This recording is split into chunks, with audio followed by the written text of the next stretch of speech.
nasa isip na. And until what? Mag-iisang taon na naka-freeze yung assets nila, ang SMNI, naka-indefinite suspension. Saan ka naman makita ng ganyan, di ba? Talagang paglabag yan sa kapangyarihan or pag-abuso sa kapangyarihan ng NTC yan. Kaya abangan din natin ang mangyayari sa hayop na NTC na yan. But anyways, eto nga, yung katulad ng sinasabi natin, itong mga proyekto ng Kingdom of Jesus Christ, hindi naman huminto dahil lang doon sa kanilang pag-freeze ng assets.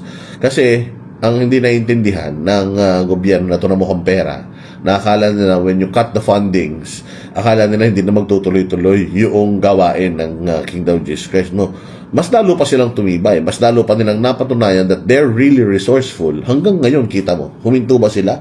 Hanggang ngayon, palaki sila ng palaki. At grabe kapag nag-conduct sila ng mga rallies ng PDP laban. Talagang buong Pilipinas, simultaneous, naka-livestream lahat. Saan ka naman makakita ng ganyan, hindi ba?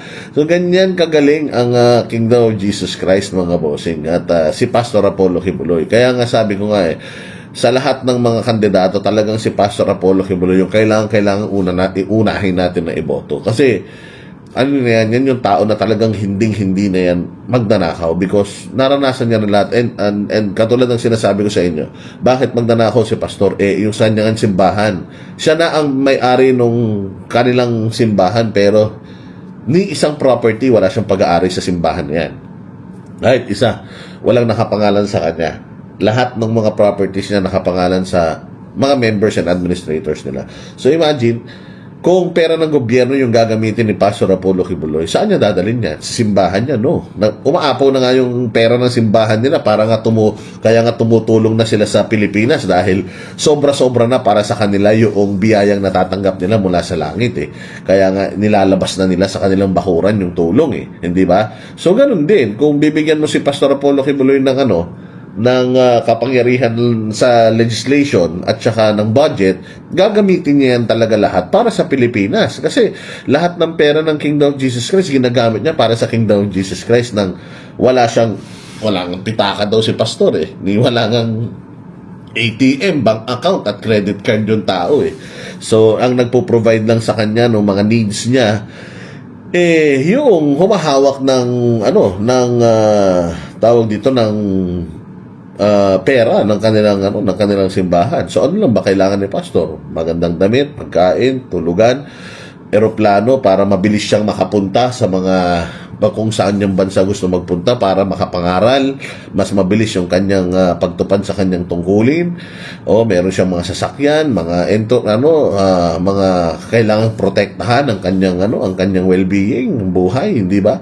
So yun lang naman ang kailangan ni Pastor. So pinoprovide yun sa kanya. Pero si Pastor yung on his own, may pera siya na bibili ako dito, bibili ako niyan. Wala siyang ganun. Hindi ganun si Pastor. So doon talaga malalaman natin na matinong tao talaga ito at hindi talaga corrupt ito. At may matindi ang disiplina. Grabe talaga ang disiplina ng mga taga-KOJC. So talagang ito yung kailangan natin dito sa gobyerno, itong kailangan natin sa Pilipinas. Mga ganitong tao. Mag-ingat-ingat tayo Sobrang mag-ingat tayo mga bossing. Bakit? Yung PDP, kampanya ng kampanya. Ang ganda nga ng setup ng PDP kasi palibasa nga nationwide tayo, bawat kandidato may mga spokesperson. Ako po ang nagsisilbing spokesperson ni Pastor Apollo Kibuloy. 10 ng mga kapatid ko sa Banatero, si Coach Oli, ang spokesperson ni Pastor sa Amerika, si Master Judea, ang spokesperson ni Pastor Apollo Kibuloy sa kung saan man siya dalhin.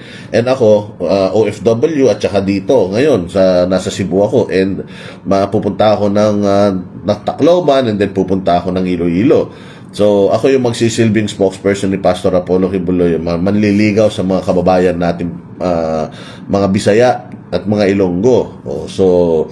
And then si Attorney Torion, di ba? Then yung mga kandidato ng PDP, nagkaroon na rin sila ng mga spokesperson nila kasi hindi nila kayang puntahan lahat yan.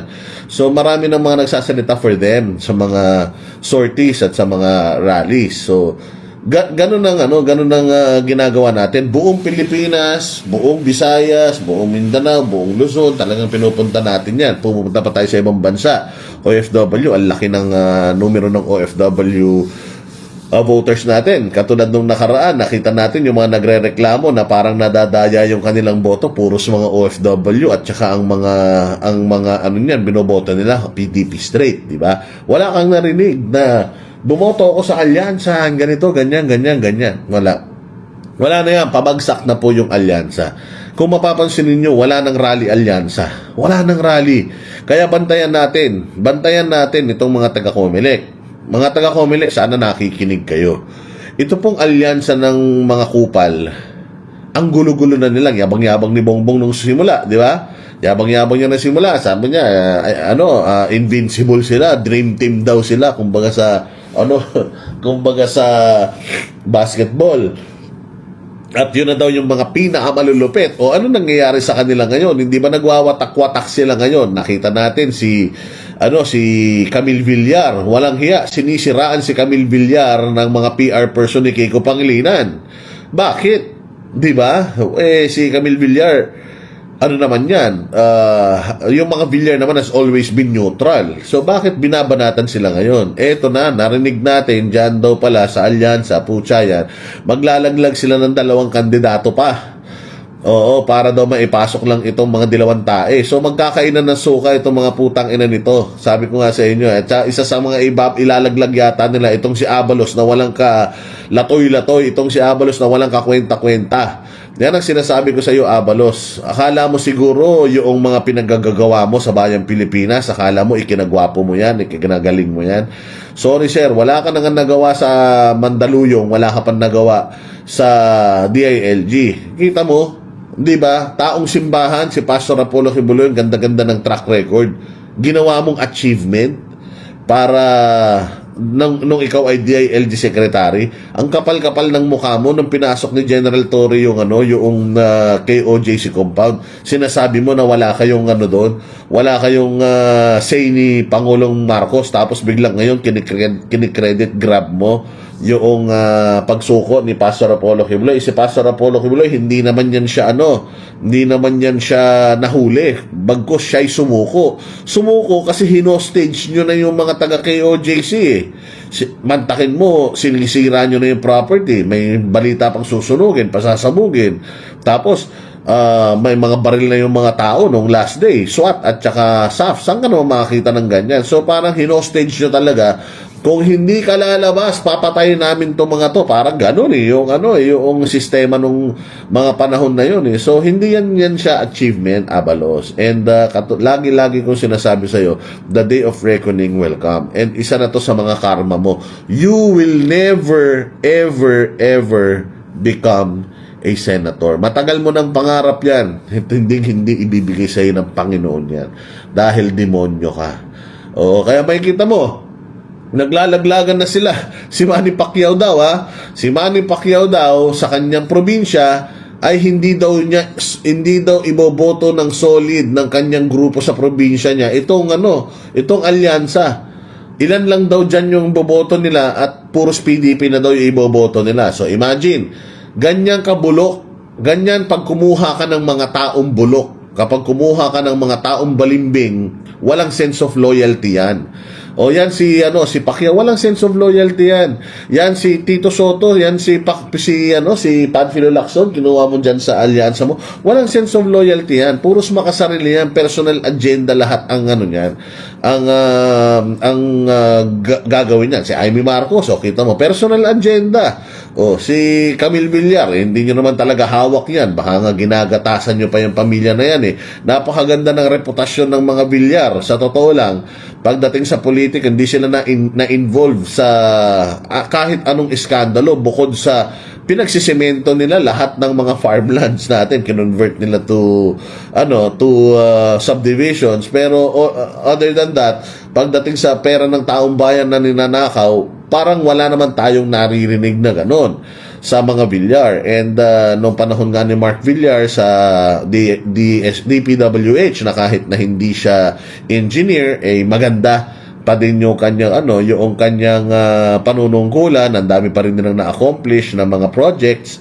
And itong si Villar na nanay and yung Villar na tatay, hindi yan nahawakan ng kahit na sinong politiko. And all politicians wants to be friends with or want to be friends with the Villars. So ayan na nangyayari sa alyansa.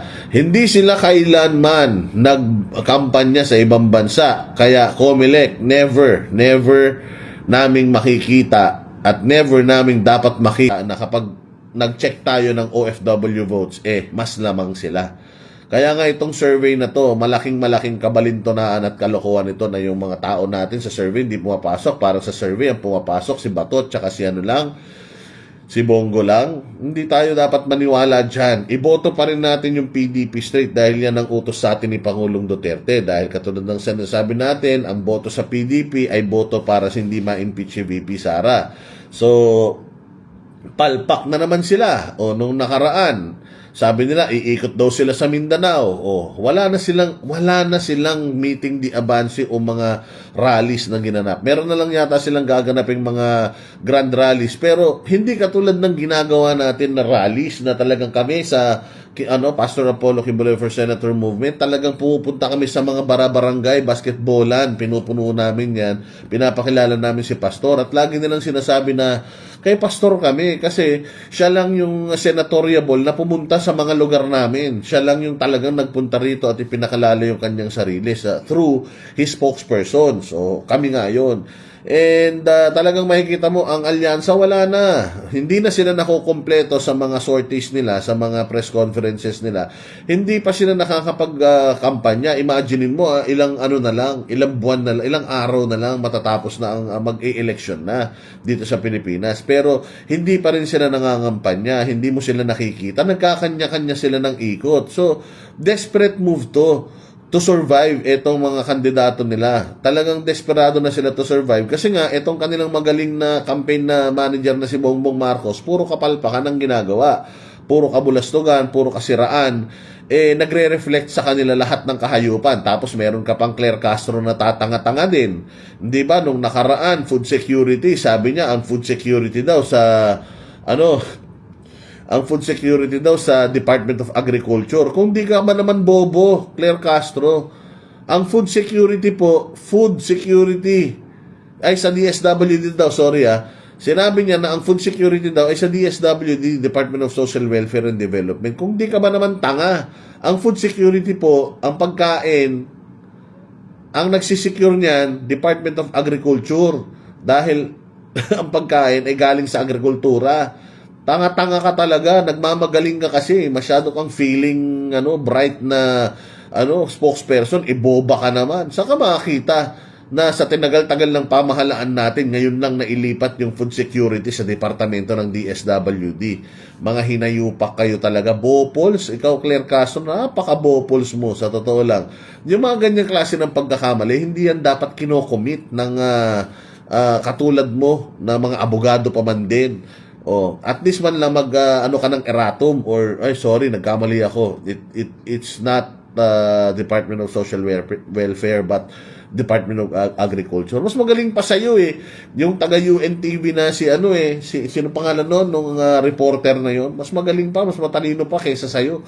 Ang yabang-yabang mo diyan sa podium Kung makaasta ka diyan, yung mga damit mo hindi mo inuulit, ang lalaki ng mga blouse mo, naknan toko pero yung utak mo katiting. Mas matalino pa sa iyo yung Malacanang press corps. Kung makapag-asta ka dyan, akala mo ikaw ang pinakamagaling. Kami ang boses ng masa, hindi natatakot. Katotohanan lang, di kami nalulunod. Walang bahid ng sismis, lahat ay totoo. Kahit sino ka pa, pag mali ka babanatan ka. Walang pinipili kulay, wala kaming kinikilingan. Basta para sa bayan, kami lalaban. Pagdama palakpakan,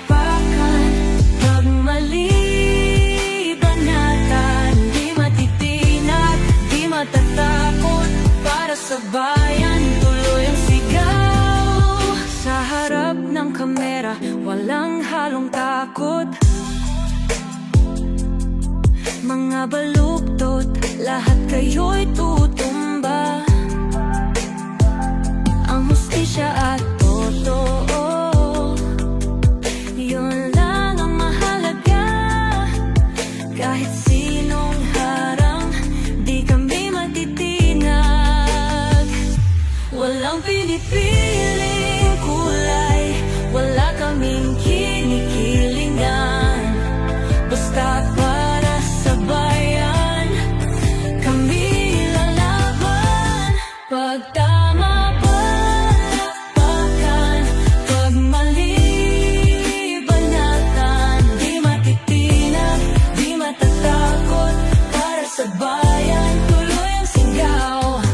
Kung nasa tama ka, ikaw ay aming kasama. Pero pag mali ka, handa ka na bang mabasag? Banateros kami, walang inuunan. Dahil bayan muna, bago ang sarili.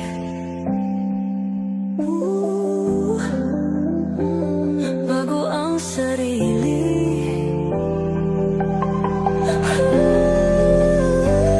Pag tama palakpakan, pag mali banatan. Banateros ang sigaw, katotohanan ang laban.